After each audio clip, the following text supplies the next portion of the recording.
Gaudete in Domino semper, iterum dico, gaudete. Nzina la Atate ndila Mwana ndila Mzimu Woyera, amen. Chaulere cha Ambuye athu Yesu Khristu, chikondi cha Mulungu Atate komanso chiyanjano cha Mzimu Woyera zikhale nanu abale. Lero la Mulungu la nambala 3 munyengo ino ya Advent, ndipo tikufuna kusinkhasinkha mawu a siku limeneli, mawu a la Mulungu la 3 mu Advent chaka cha C. Ndipo munthu wathu lero tunena kuti kondwerani mwa Ambuye, ndipo ndikuti kondwerani. Ndechira mtini chake ndi chimenechi, gaudete in Domino semper, iterum dico, gaudete. Mawu athu oyamba akuchokera m'buku la Prophet Zefaniya chapter cha 3 ndi verse 14 mpaka na 18. Zefaniya 3:14 mpaka na 18, ndipo salimo yathu ndi ikachokera pa Isaiah chapter 12 ndi verse 2 mpaka na ndi verse 6. Mawu achiwiri akuchokera pa Afilipi 4 ndi verse 4 mpaka na 7, ndipo uthenga wabwino akuchokera pa Luka 3 ndi verse 10 mpaka na 18. Mawu oyamba Zefaniya 3:14 mpaka na 18. Imbani mokweza inu anthu a ku Ziyoni, fuulani inu Aisraeli, sangalalani, kondwani ndi mtima wonse inu okhala mu Yerusalemu. Chauta wachosa chilango chanu, wapirikisa adani anu. Chauta mfumu ya Israeli ali nanu pamodzi. Simuzaopanso choyipa china chilichonse. Siku limenelo azauza Yerusalemu kuti usaope iwe Ziyoni, usataye mtima. Chauta Mulungu wako ali nawe pamodzi, ngati wankhondo wokuthandiza kugonjetsa adani.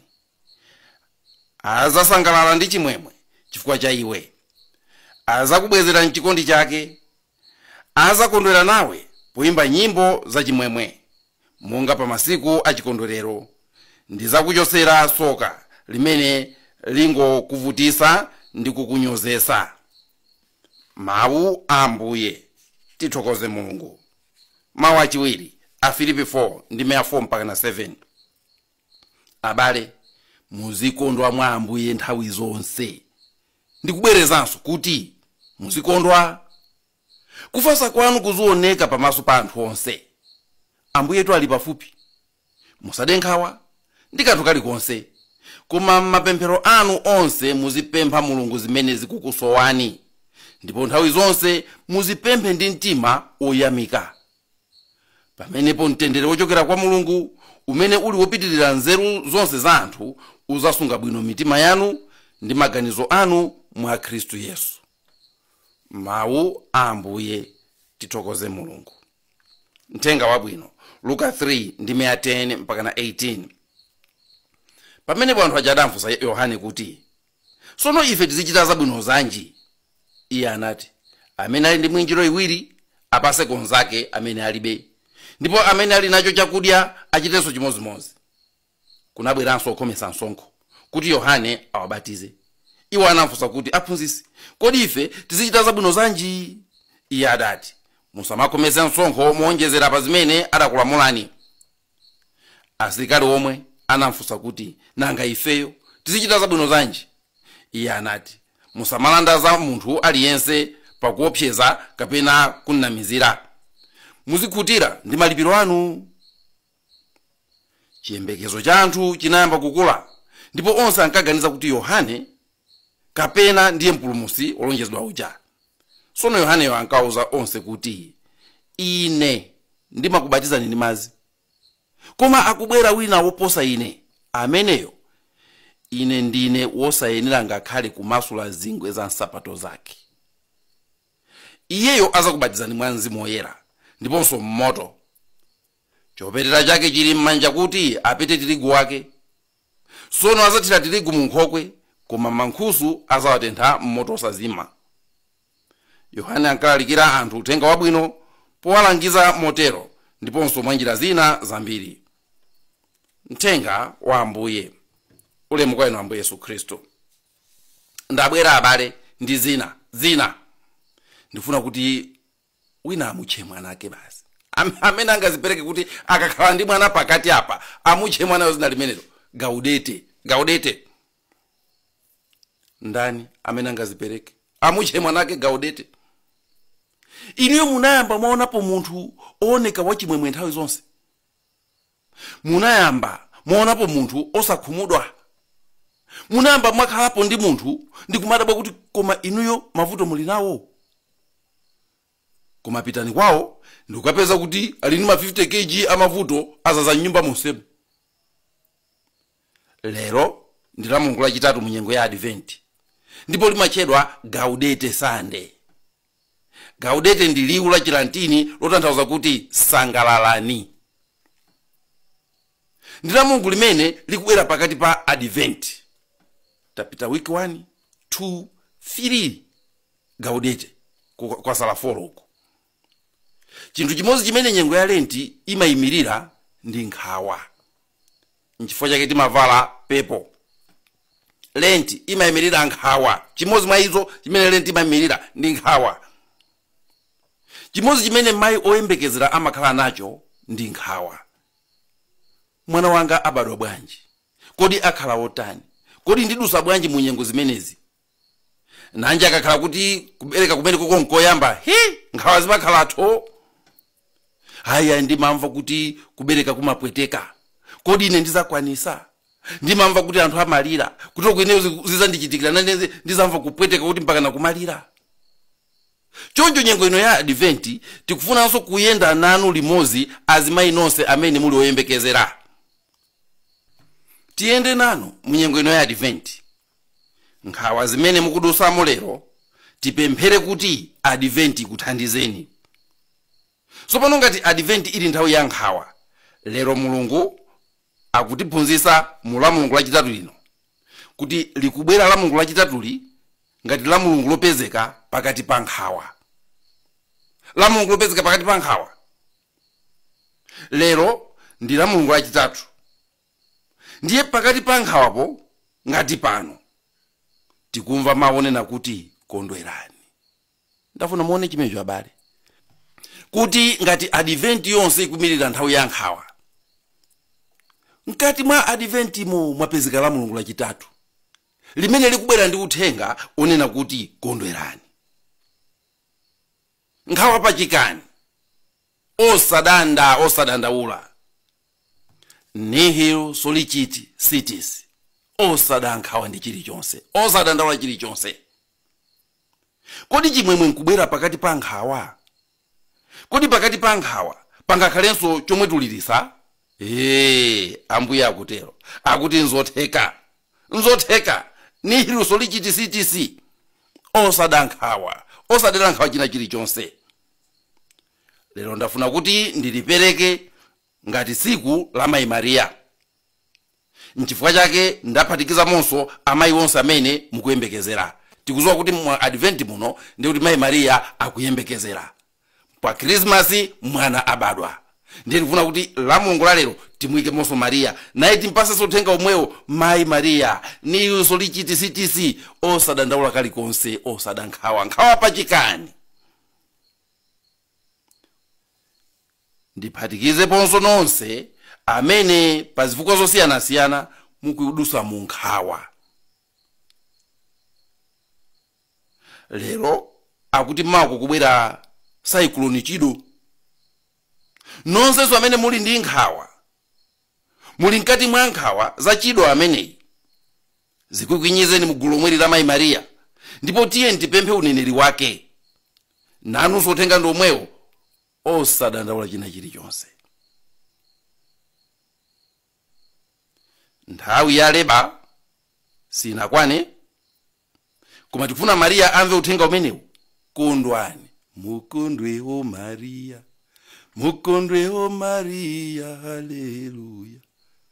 Ngakhale tili mu Advent, kachimwemwe kakubwera, ndipo tikumuwuza Mariya kuti mukondwe Mayi Mariya. Leba sinathe, leba sinakwane, sanatuluke mchipululu cha mavuto. Chido amene akunenedwayo sanafike, koma ngakhale MRA kuno yalongeza kale katundu wawo, nawonso ali mu nkhawa. Makompyuta awo alongeza, mabuku awo alongeza. Chido atobwera Chido. Koma ndati ngakhale MRA mumve mawu a Mulungu, mumve mawu a Mulungu. nihil solicitisitis osadandaula chilichonse. Nkhawa nje nkhawa pachikani. Mawu yamba amene tawatengacha tikumana ndi Mulungu ochosa nkhawa pankhope pa anthu pakati pa zodetsa nkhawa. Sana apulumuse koma akuwauza kuti kondwerani. Kodi kukondwera mu nthawi ya nkhawa nkofunika bwanji? Kodi kukondwera mu nthawi ya nkhawa nkofunika iniwo mukakhala kuti muli mu nkhawa wina azibwera azikuwuzani kuti kondwani? Ndikofunika kwambiri. Mawu achiwiri amene tawerengacha akunena kuti mu nthawi ya nkhawa pali zinthu ziwiri zimene ukuyenera kuziteteza. Pali makolo awiri mu nthawi ya nkhawa amene ukuyenera kuti uzithamangirako ndi kukateteza. 1 ndi mtima wako, 2 maganizo ako. Zinthu ziwiri zimenezi mu nthawi ya nkhawa muzifulumira kukaziteteza. Pamene ukudusa mu nyengo zoopseza chitetezo chako, akuti ukuyenera kuonesesa kuti mu mtima mwako muli mtendere, maganizo mwakonso muli mtendere. Mtendere umenewu ndi umene umakuthandiza kuti uganize moyenerera njira zosovera mavuto ako. Mtendere pa nthawi ya nkhawa ndofunika chifukwa kuti umapangisa kuti maganizo ako asasokonekere koma upange zinthu molongosoka. Chifukwa tikunena kuti pa nthawi ya nkhawa uthamange ukateteze mtima wako, ukateteze maganizo ako. Mavuto ndi chinthu choyipa nkale. Komano akagwera pa mtima umene ukuvutika, akagwera pa maganizo amene akusausika, mavuto aja amakula. Choncho mavuto amene ukanatha kuwatha koma chifukwa chona kuti mtima wako wafoka, mtima wako wakhumudwa, mtima wako kudumpha, maganizo wako asokonekera, wabayizika, vuto lija limasanduka lalikulu koposa msinkhu wako. Mtima umene uli mu mdima, maganizo amene ali paminga zimakuza mavuto. Amatitu mdima umapangisa kuti fisi azioneka wankulu kuposa msinkhu wake. Ndiye ukauleka mtima wako kuti uvutike pa nthawi ya nkhawa ukuzipha. Chifukwa chambo isanena kuti mtima wanu usavutike. Mtima wanu usavutike, khulupirirani Mulungu. Yohane 14 verse ya 1. Nkona mmaona kuti azibambo ena amene mwina apezerera akazawo, azimayi ena amene agwira amunawo ndi ma SMS ndi ma text kani ma WhatsApp mu, ngati sasa mala mtima wawo akaona zimenezo, ngati sasa mala maganizo awo akakumana zimenezo, ngati sakha zikabata maganizo awo, malo mothana ndi vuto lija amalikulisa limakula.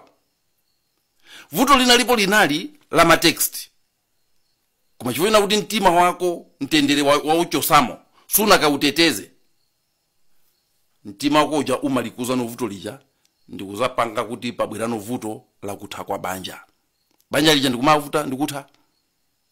Vuto limene linalipo linali za kusakhulupirika, koma chifukwa sana uteteze ndikusamalira mtima wawo ndikuchengetera maganizo awo, vuto lija limakaza bala mwana ndikupambikirapo vuto lina lalikulunso koposa pamenepo, vuto lovula za munthu, vuto lokupha munthu.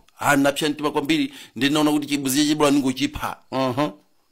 Mwangonjezera vuto pa vuto linzachi, chifukwa chona kuti mutadankhawa, mutakhumudwa, simunapite kukateteza mtima wanu, simunapite kukateteza maganizo anu. Pa nthawi ya nkhawa thamangirani kuli mtima wanu mukauteteze. Pa nthawi ya zoopsa thamangirani ku maganizo anu mukawamangirire mpanda. Nihil solicitisitis osadandaula chilichonse. Kumauza mtima wako, mtima wanga, nihil solicitisitis usadenkhawa, usadandaule china chilichonse. Munthu azitha kuyankhula mtima wake, azitha kuyankhula maganizo ake. Kumano kuti zimenezi zitheke, kuti chimwemwe chizitha kubwera pakati pa nkhawa, monga mmene la Mulungu la lero likubwerera pakati pa milungu 4 ya Advent. Mukayang'ane ngakhale makandulo amene muli ni makandulo a Advent mmachali chimwano, kandulo amene ali wa siku la Mulungu la 3 samakhala wa pepoyi, amakhala wa pinki choncho kuti kachimwemwe kakupezeka kachimwemwe. La mulungu la fili pakati pa milungu 4 ya mu Advent, mawu akunena kuti ukuyenera kukhala munthu amene uli ndi mulungu. Ngati ukufuna kuti uzikhala ndi chimwemwe nthawi zonse, akuti tikondwerani nthawi zonse, chimene chingapangise kuti uthe kufikira pamenepo ndicho kuti ukhale ndi mulungu. Mawu oyamba mulungu akwalimbisa bwanji Aisraeli, akuwauza kuti chimwemwe chitheka bwanji. Mukawerenga mawu amenewa akunena kuti mavuto ali apo, ine ndalowa timu yako, ine ndalowa mbali yako, ine ndizathandizana nawe, ine ndizamenya nkhondo limodzi nawe. Ndi ndani abale amene angapirire kumwetulira atamva kuti mulungu akhala mbali yake? Ndi ndani amene sangamve kukoma pakati pa mavuto atamva kuti mulungu ali nawe? Choncho chinthu chimodzi chosa nkhawa pakati pa nkhawa ndi chiyembekezo. Kukhala ndi chiyembekezo chakuti mulungu amene ali nane mbali andijoyina, akhala nane, ndipo zonse zimene ndikudusa mozi azidusa nane limodzi. Mukatengato Exodo 33 ndi 10, Mose anamuwuza mulungu kuti mukapanda kupita nafe limodzi musalole kuti tichoke pano. Amaziwa kuti munkhawa zimene akukalowamo mulungu akakhala nawo akapeza kachimwemwe kena kake. Kwa iyeyo nkokwanira kuti mulungu angonena kuti ndipita nanu, chimuchosa mantha onse, chimuchosa nkhawa zonse. Pamene tili mu nkhawa, monga Mose, tizimuwuza mulungu kuti Ambuye ndigwireni dzanja ndipo mupite nane, mundionese ulemerero wanu. Cholimbisa mtima ndi kupezeka kwa mulungu muzimene ukudusamo. Chopasa chimwemwe mkati mwa nkhawa ndi chiyembekezo chakuti uyu ali naneyi sanama akhala nanedi. Isaiah 43 ndi 2 akunena kuti pamene ukuwoloka nyanja ndizakhala nawe, pamene ukuwoloka misinje sizakukokolola, usaope ndili nawe. Uthenga wabwino umenewo kwa anthu amene akuda nkhawa ndi chido. Ambuye akuti akhala nafe. Ndakuwuzani kale abale, gwadani pansi mupemphere, musachinyozere chimenechi. Chimodzi chimene tikuyenera kupanga ife ndi kugwada pansi ndi kupemphera. Ngakhale Ambuye Yesu ananena pa Mateyu 28 ndi 20, kumbukirani ndili nanu mpaka na kumalekezero a dziko lapansi. Ndipo mukatenga Exodo 14 ndi 14 akunena kuti chauta ndi amene azakumenyere nkhondo. Tili ndi mulungu amene kupezeka kwake kokha kumabweretsa chimwemwe pakati pa nkhawa. Ndipo pa chifukwa chimenecho timaoneka ngati anthu amene tilibe mavuto, timaoneka ngati anthu okondwa nthawi zonse, ndipo zimatheka zimene akunena zichakuna kuti kondwerani nthawi zonse. Komano simungakondwe mu nthawi ya nkhawa ngati mmoyo mwako mulibemo mulungu. Apapa ndifuna kuyitanani abale nonse ndikukulimbikitsani kuti tamukokeni mulungu, tamuyitaneni mulungu akhale moyo mwanu. Zikoli zodensa nkhawa ndi zambiri. Tantengeni Ambuye Yesu mumuyike mutimu yanu. Mawu achiwiri aja kunena kuti kondwani mwa Ambuye nthawi zonse. Sakungoti kondwani to akuti kondwani mwa Ambuye. Ndipo mwa Ambuye zimakhala nthawi zonse, kondwani nthawi zonse. Zitheka bwanji munthu okondwa nthawi zonse ziko lake limeneli? Maboma ake amenewa munthu ukhala okondwa nthawi zonse bwanji? Koma Ambuye akuti ndizotheka. Ndi mwa Ambuye mokha mmene ungathe kukhala okondwa nthawi zonse. Kukondwa mwa Ambuye ndi kuti chani? Timamva nthawi kuti tikukondwa mwa Ambuye, za Yesu timakondwesa. Sikuti ndikana kuti kukondwa mwa Ambuye ndi kuti upite ku chalichi uzikavina dance zako zimene ukana kama vena kumowa ndi uzikanamiza kuti ndikukondwa mwa Ambuye. Kukondwa mwa Ambuye si choncho. Si choncho. Kukondwa mwa Ambuye ndi kuti munthu wechimwemwe chako chikuchokera pona kuti Ambuye ali nawe. Chimwemwe chako chikuchokera pona kuti uli ndi mulungu. Chimwemwe chako chikuchokera pona kuti podalira pako ndi Ambuye. Kukondwa podalira kuti uli ndi Yesu. Sikuti ukukondwa chifukwa zinthu zili bwino ayi. Koma chifukwa chona kuti uli ndi Ambuye. Choncho onse amene mukudusa mu chigwa cha mdima namusaziwika kuna kuti kodi mawa liyenda zotani, mawa kubwera zotani, musalole kuti nkhawa zikagwire mtima wanu. Musalole kuti kukhumudwa kukakufikeni mpaka na ku ubongo. Kondwani mwa Ambuye. Kondwani mwa Ambuye. Osati chifukwa zinthu zili bwino ayi, koma chifukwa chona kuti muli ndi Iyeyo. Ndipo timanena kuti pakukhala ndi Mulungu tili nazo zonse. Paulo woyera amanena kuti moyo wa munthu zinthu zitatu sizikuyenera kutha: chikondi, chiyembekezo, komanso chikhulupiriro. 1 Korinto 12. Apa tikukondwa chifukwa cha chiyembekezo chimene chidakali mwa ife ngakhale tikudusa pakati pazo zipsinjo. Sitikukondwa chifukwa chena kuti tili ndi mwayi, kapena kukondwa chifukwa chena kuti tili ndi zinthu, kapena chifukwa chena kuti zinthu zikuyenda. Mkhristu akuyenera kuchoka ku chimwemwe chobwera chifukwa cha katundu, chimwemwe chobwera chifukwa cha kupangiridwa zabwino. Akhale munthu okhala ndi chimwemwe chifukwa chona kuti Yesu ali apa. Chifukwa nthawi zina zachitika geni yanu izafoira, nthawi zina zachitika kuntchito kwanu zizasokonekera, nthawi zina zachitika kubanja kwanu zizasokonekera, nthawi zina zachitika papali chipando zinthu zizasokonekera. Koma mukuyenera kuzakhala ndi chimwemwe, musakachitenga kwa chokhacho choti muli ndi Yesu, musakhala ndi chimwemwe. Ambuye Yesu ndiye mphaso yathu pa nthawi ya nkhawa. Habakuku 3:17 akunena kuti ngakhale mikuyu ipande kuchita maluwa, mipesa ipande kukhala ndi mphesa, mitengo ya olivi ipande kukhala ndi zipaso, minda musatuluke kanthu, ndipo nkhosa ndi ng'ombe zithe m'makola, koma kwa ine, komabe kwanga nkukondwera mwachauta. Kuti chimwemwe chako sichikudalira pa zinthuyi, koma poti uli ndi chauta. Chimwemwe chanu sichili mu zinthu, chimwemwe chathu sichili mu mwayi, chimwemwe chathu chili mukunena kuti ndikuyenda ndi Ambuye. Yesu ndiye uthenga wa chisangalalo. Monga mmene ananena anjelo aja, mmene amakauza anzelo akumawa, takubwereserani uthenga wabwino. Uthenga wabwino umene uzapereke chimwemwe. Uthenga wacho sunana kuti kuli katundu, kuli zogawa, kuli chani. Uthenga wako unana kuti kuli mwana Yesu. Yesu mwa iye yekha ndi chimwemwe chokwanira. Anauza Afarisi kuti Ambuye Yesu ameneyo, ophunzira anga sanga masaliza kudya nkwati ali pompo, sanga maoneke anthu ankhawa ine ndili pompo, chifukwa ine ndiye ndili gwero la chimwemwe. Chifukwa yena kuti iyeyo mwayekha ndi gwero la chimwemwe. Olowataluza zonse, olobanja litatha, olontchito palibe, olomoyo kuvuta, phunzirani kutenga chimwemwe chanu kuchokera kukukhala ndi Yesu mwini wake. Gaudete omnes in Domino semper, iterum dico gaudete. Kondwerani mwa Ambuye nonse, ndipo ndikubwereza kuti kondwerani.